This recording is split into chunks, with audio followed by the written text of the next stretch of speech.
See, live.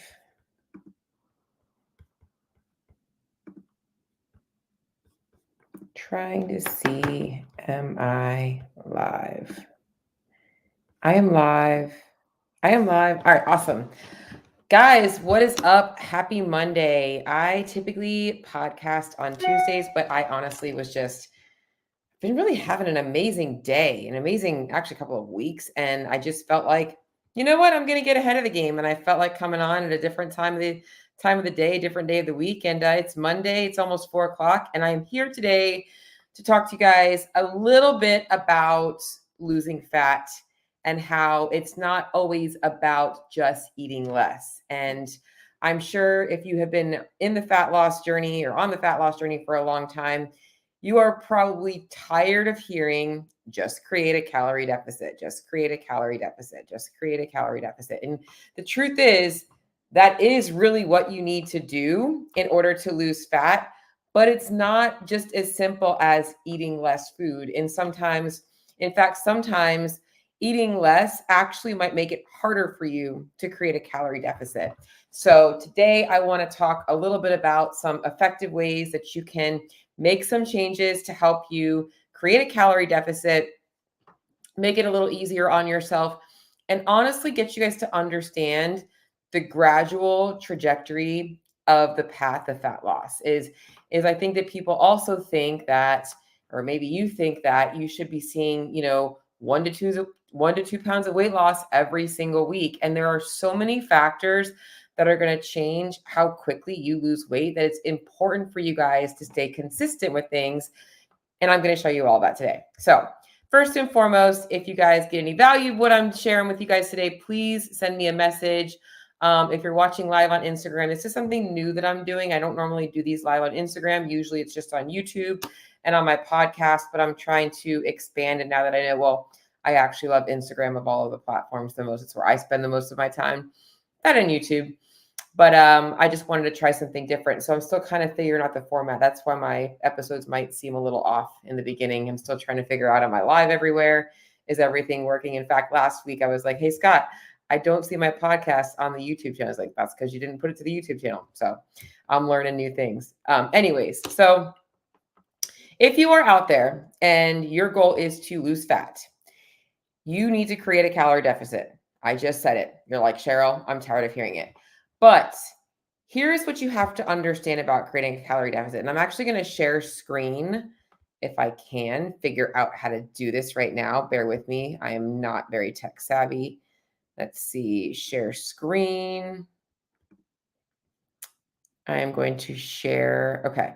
This is a really very basic spreadsheet that I just created before coming on here, just to kind of show you guys what I'm talking about when it comes to creating a calorie deficit. So when it comes to losing fat, I'm going to highlight the cell that I'm talking about right now in green. We essentially need to create a 3,500 calorie deficit to lose 1 pound of weight. So I like to think of this kind of like a credit limit, or let's just make it even simpler. Let's just talk about a bank account, okay? Let's say that you, in order to lose fat, you want to make your bank account go negative, which I know we don't want to do that in real life, right? Nobody wants to see their bank account in the negative, but that's essentially what you want with your calories.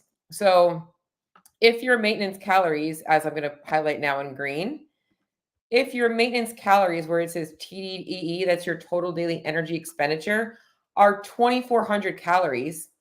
If I was to drop 500 calories, and this is just a blanket number that I'm giving, this isn't what I would necessarily do. If I was to drop 500 calories off of every single day, hypothetically, at the end of the week, I would have lost 1 pound of fat.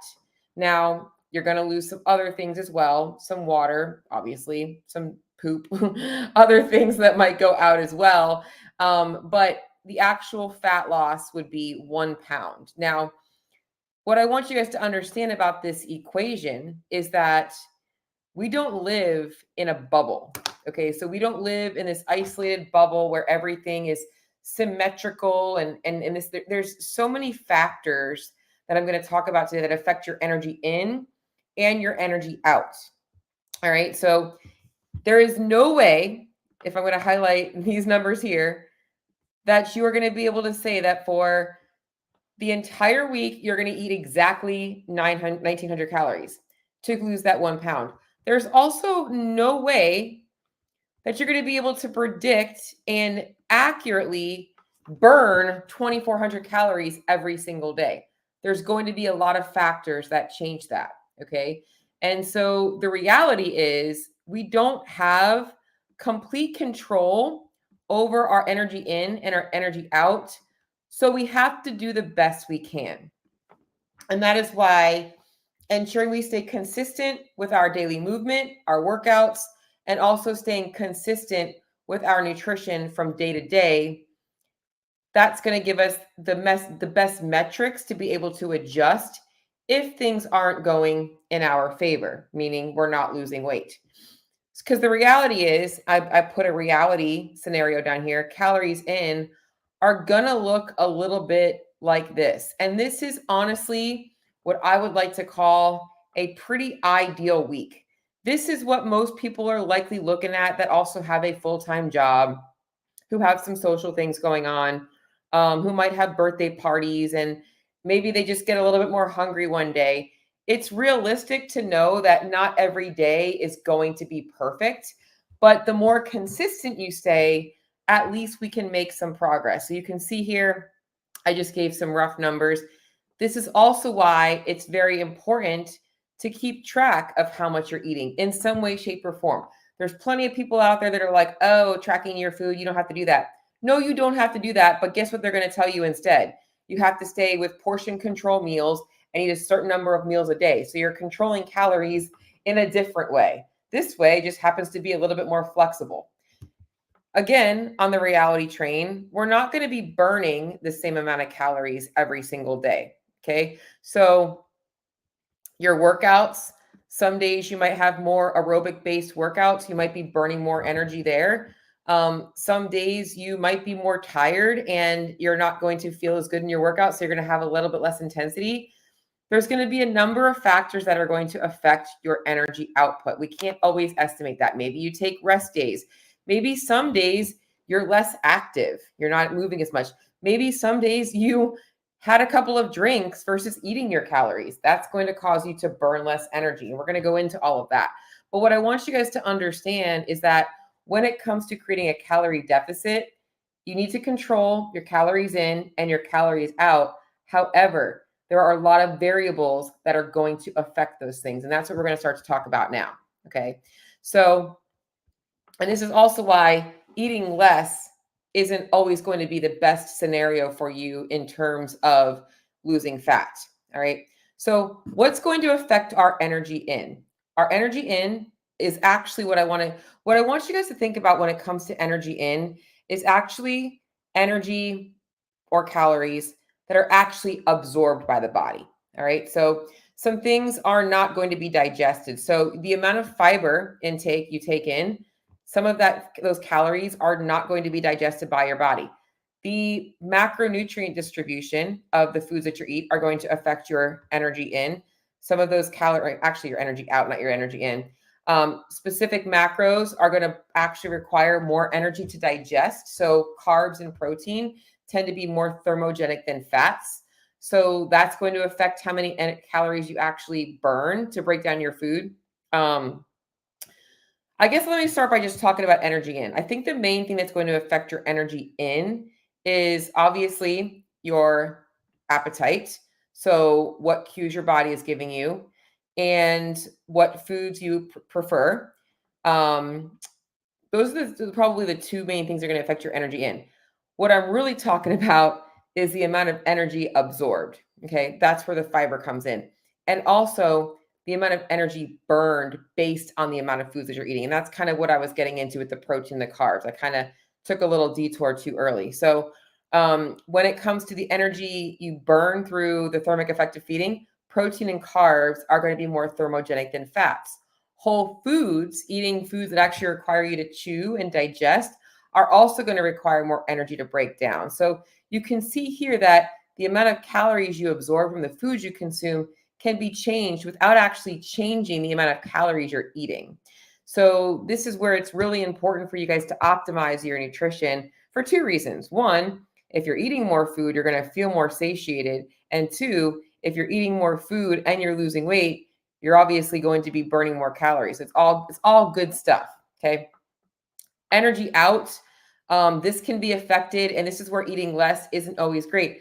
By the amount of calories you're taking in, that's going to negatively or positively impact your energy out. So if you are chronically under eating, your body is going to compensate for under eating.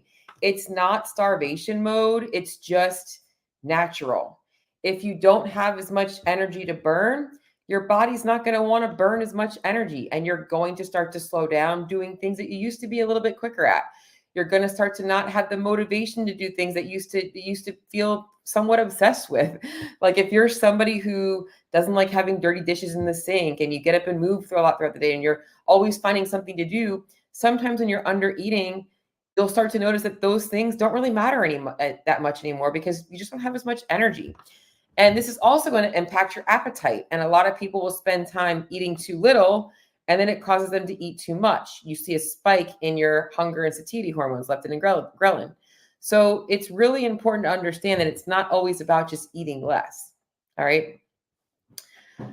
When it comes to creating a calorie deficit, we don't want to just think about eating less. We want to think about creating the calorie deficit. And sometimes if we're eating more food, we actually burn more calories. And there are a couple of different models that you can look at when it comes to creating a calorie deficit. One of them being eat more, move more. And I really like this model because I think that it tends to lend to more fitness related lifestyles, more active lifestyles, which I think is good for overall health. When you're eating more food, you're going to want to move more. Or maybe it's not that you're earning your calories. You just typically like to be on the go. You like to be moving. Your weekends, you want to spend outside doing fun, active things or doing yard work, whatever. I don't know. You want to spend more time in the gym. So eating more, you move more. But you also, by eating more, are going to have more energy just to do basic things. Okay. Another model that people can use and are very familiar with when it comes to weight loss is eat less and move more.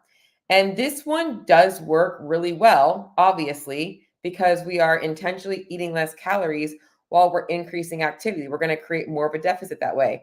However, you've got to be very careful about how extreme you're going in this because the body will fight. And the longer you spend in this time, the more likely you are to have a negative adaptation.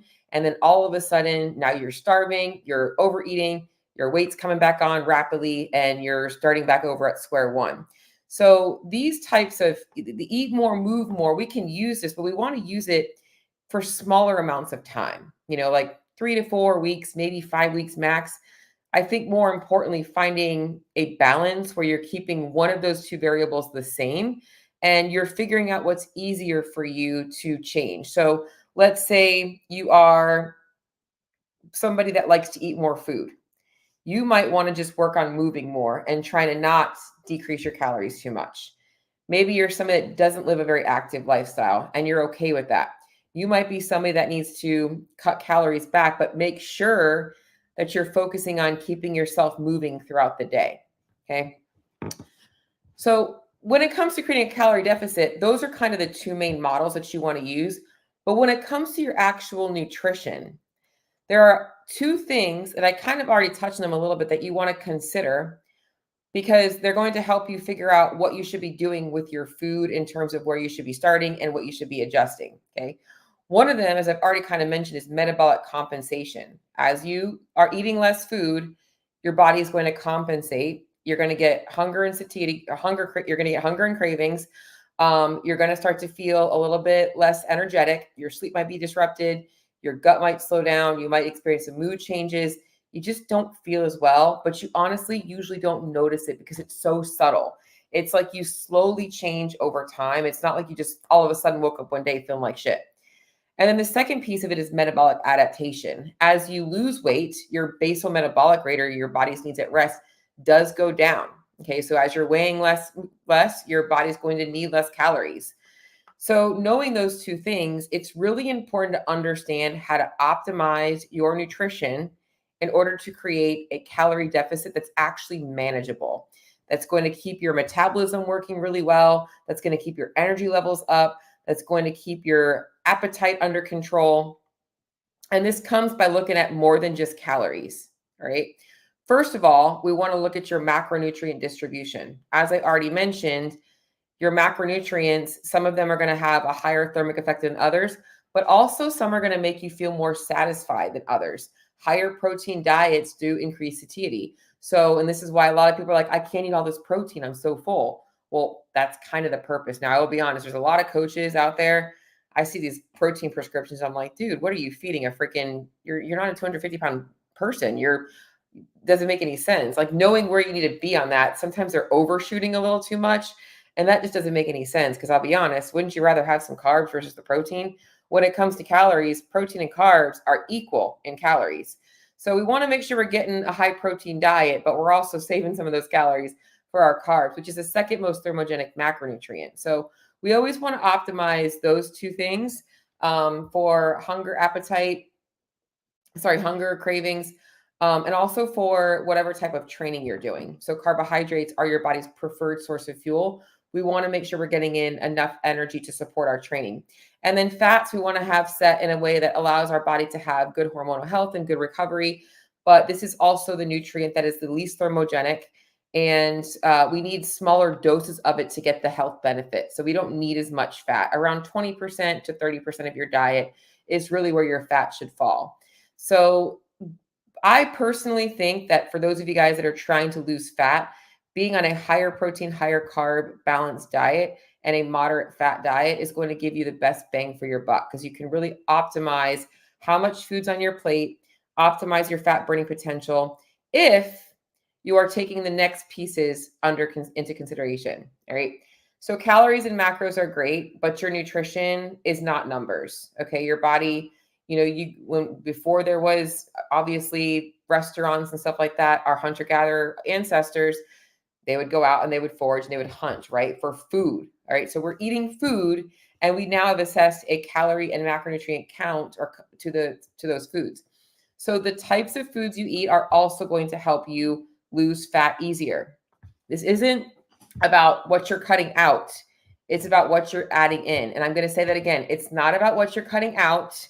It's about what you're adding in here. All right. So for a lot of people out there, they think that they have to go to an extreme diet like carnivore, like keto, like whatever diet. Those are the two that come to my mind right now. Even vegan has become a way for people to lose fat. But the reality is it's what you're adding in that typically creates the best bang for the buck on these diets. So when you're on a high protein diet like carnivore, you're going to be getting more protein, right? That's all you're eating. You're void of some nutrients, but you're getting in a lot more protein. Same thing on the keto diet. You're typically eating a lot more protein. Okay, but the types of foods you eat are going to help you with your fat loss. If you are eating high fiber whole foods, lots of fruits and vegetables, lots of complex carbohydrates, foods that you have to actually chew, you are going to see 1, better fat loss, 2, better hormone profile, 3, you're going to feel better in your day. You're going to have more energy because you're also getting the micronutrients that your body needs. Your diet is not calories. Your diet is food, but you need to control the calories in the food that you're eating. People go about this all the wrong way. Okay, so you need both. You need to know what to eat and how much of those things to eat. So this is not about if it fits your macros. I get it. There's a lot of people that live that life. But unless you're willing to live the rest of your life in a food diary and you don't give a shit about your health and the way your body feels, you're going to have problems. Okay, and even I'm going to be honest, at some point, it doesn't work that well. It honestly ends up backfiring. Okay, so we want to make sure we're dialing in the types of foods we're eating. By doing this, we are also going to be able to optimize everything, our gut health, our thyroid, our sex hormones, our increasing our body's muscle building potential. And guess what? The other thing about creating a calorie deficit in a way where you're actually getting an optimal amount of calories, an optimal amount of macronutrients, optimal food intake is that you now have built the base foundation of a diet that you can sustain. There's no food removal. There's no adding things back in. You might add some calories back in, but you've built a sustainable diet in a way that your body is feeling nourished. So you are more likely to maintain the weight loss that you have created. And at the end of the day, I don't care how much fat somebody loses. If they regain it, the diet was not successful. Sorry, Charlie. If you think that you lost weight and you were successful, but you are now weighing what you did when you first started, or you weigh more, your diet was not successful. Your diet didn't work. And it's time to stop dieting. It's time to start learning how to eat. And that's why today's topic was about learning how to diet or lose fat by not eating less.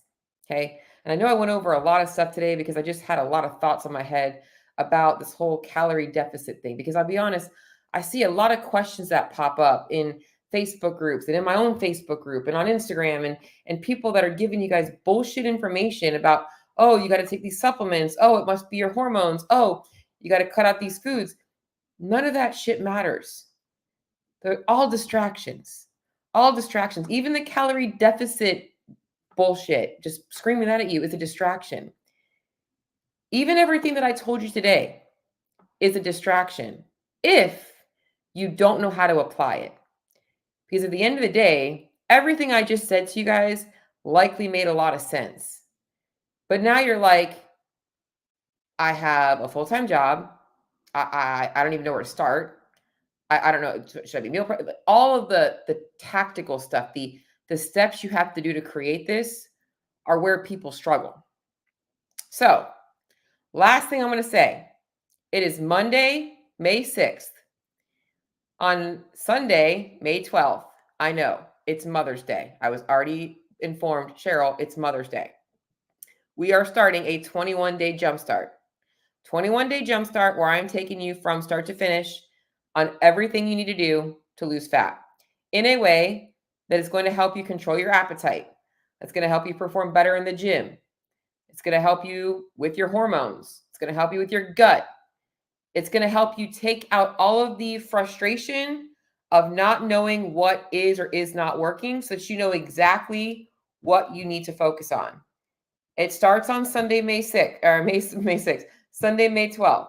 Okay. We have our kickoff call, 8 a.m. in the morning. I did put it early. I am sacrificing my 8:30 a.m. church time to go to 10:15 because I wanted to make sure that every single week you guys are prepped at the beginning of the week so that you know on Sunday morning what you have to get from the grocery store, what you got to do to get that done that day before your week starts. Okay. If you want to join, the group is free. It's free for everybody. All I ask for is your commitment because I'm committing to you. In fact, a lot of the challengers have already gotten their stuff calculated for them and they're good to go. They've got their welcome packets. We're still adding people into the group. We want you in there. We've got a private chat. We've got all kinds of fun stuff going on. Maybe even some giveaways. So that was my final plug today. If you guys want to join in, FitBodyRxJumpstart.com. I had to think in my head what it was. FitBodyRxJumpstart.com. I will also make sure that I put the link in the show notes for on YouTube, on my YouTube, on my Instagram, and on Apple Podcasts or Spotify, wherever you listen. So I'm going to hop over to the chat just to see if anybody said anything. I see Miss Holly's in there, and I'm going to look on Instagram as well. I don't really know how to look on Instagram. It's hard for me to tell. So hopefully if there's any questions, you guys can feel free to ask them. I don't see any. But anyways, I hope you guys all have an amazing Monday, and I will talk to you all on the next episode.